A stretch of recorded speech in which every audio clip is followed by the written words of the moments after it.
रविराज आणि सायलीने जे ठरवलं असतं की हे ॲक्सिडेंटचं रिक्रिएशन करायचं, त्यावर रविराज ठाम असतात आणि तेच ते पूर्णा आजीला सांगतात की पूर्णा आई, मी ठाम आहे, मला हे करायचंच आहे. तेव्हा ते दोघं मिळून, सायली आणि रविराज मिळून पूर्णा आजीला कन्व्हिन्स करतात. त्यांना सांगतात की हे करणं गरजेचं आहे आणि ते आजच करूया. पूर्णा आजी पण होकार देते आणि कल्पना आणि प्रताप पण. त्यामुळे ते ठरवतात की आजच रात्री हे परत जसंचा तसं ॲक्सिडेंटचा रिक्रिएशन करूया म्हणून. हे सगळं ठरलं आहे म्हणून सायली अर्जुनला कॉल करते, पण तो कॉल प्रिया उचलते कारण अर्जुन त्याच्या केबिनमध्ये नसतो. प्रिया बघते की सायलीचा कॉल आहे म्हणून ती तो कट करते आणि स्विच ऑफ करून टाकते, म्हणजे तिची मध्ये मध्ये गडबड नको म्हणून. तेवढ्यातच रविराज पण विचार करत असतात की ते पण तन्वीला कळवतील, पण ते विचार करत असतात आणि हे बघून कल्पना आणि सायली विचारतात काय झालं. तेव्हा ते म्हणतात ती कशी रिॲक्ट करेल हे माहीत नाही आहे, तिच्याशी काय बोलू हे कळत नाही आहे, पण तरी फोन तर करावा लागेल म्हणून ते फोन करतात. पण ती फोन उचलते तेव्हा म्हणते की मी कॉलेजमध्ये, मी आत्ता तुमच्याशी बोलू शकत नाही. रविराज तिला सांगायचा प्रयत्न करत असतात, पण ती म्हणते मला उशीर होईल यायला आणि फोन ठेवून देते. आणि हे सगळं अर्जुन ऐकत असतो.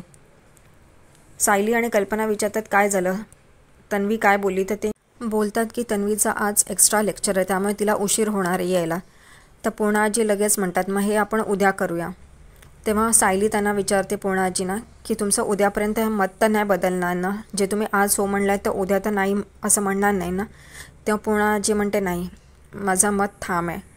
तर ते म्हणतात ठीक आहे, पण रविराज हे मानायला तयार नाही. तर रविराज म्हणतात जे काय करायचं आहे ते आजच करायचं, आजच रात्री ते ॲक्सिडेंटचं रिक्रिएशन करायचं आहे. तेव्हा पूर्णा आजी विचारतात तन्वीचं काय, तुम्ही तिघं होतात गाडीमध्ये, मग तन्वी तर नाही आहे. तेवढ्यात कल्पना म्हणते की तिने तर ह्या उपचारांसाठी पण खूपच हंगामा केलेला, खूपच तिला भीती वाटत होती, ती नाही म्हणत होती. तर या गोष्टीसाठी ती कितपत हो म्हणेल माहीत नाही आहे, तिचं काय रिॲक्शन असेल हे माहीत नाही. रविराजसुद्धा तेच म्हणतात की तिला हे पटवणं खूपच अवघड आहे की हे करायचं आहे, ती कदाचित मानणार पण नाही, त्यामुळे आपल्याला तिच्याशिवायच करावं लागेल. पण मग तिसरी व्यक्ती कोण असं विचारल्यावर रविराज म्हणतात मी, प्रतिमा आणि सायली, तू. तेव्हा सायली एकदम अवाक होते, ती बघते पूर्णा आजीकडे आणि सगळ्यांकडे. तेव्हा रविराज सायलीला म्हणतात की तुझ्याशिवाय तर प्रतिमा येणार पण नाही, त्यामुळे तूच तिला आणू शकतेस, त्यामुळे तू असणं गरजेचं आहे. तर ती हो म्हणते आणि ती म्हणते मी प्रतिमा आत्यांना तयार करते, तिला सांगते आपण काय करणार आहोत म्हणून, आणि ती निघून जाते. ती प्रतिमा आत्यांकडे येते आणि प्रतिमा आत्यांना सांगते की आज रविराज काका तुम्हाला आणि मला बाहेर घेऊन जाणार आहेत फिरायला.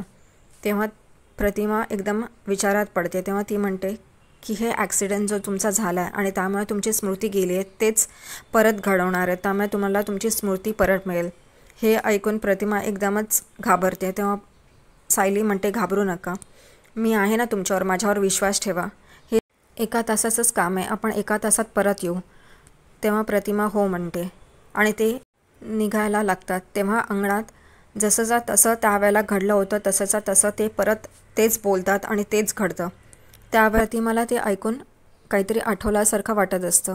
पूर्णा आजी तिच्याकडे बघत असते, तिला काही आठवतं आहे का. इथे सायली पण लहान तन्वी जे जे बोलली आहे ते बोलते आणि त्याच वेळेला सायलीला ते आवाज ऐकू येतात जे लहानपणी बोललेले असतात, तेच तिच्या कानात घुमत असतात. ते तिथून सगळ्यांना बाय करून निघत असतात.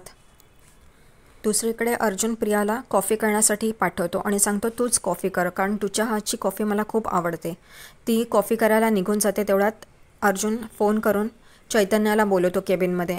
ते लोक ठरवतात की आपण असं काहीतरी करूया जेणेकरून प्रियाचा पाय दिसेल, म्हणून चैतन्य दारातच ग्लास फोडतो, त्यामुळे प्रिया आत येताच तिच्या पायाला ते काचा लागतील आणि तिचा पाय आपल्याला बघता येईल म्हणून. तसंच होतं, प्रिया आत येते कॉफी घेऊन, तेवढ्यातच तिचा पाय त्या काचांवर लागतो आणि ती ओरडते काच घुसली माझ्या पायात, काच घुसली म्हणून. आणि तेच त्यांना हवं असतं अर्जुन आणि चैतन्याला. ते दोघंही धावत तिच्याकडे जातात आणि तिला पकडतात आणि तिला म्हणतात बस बस.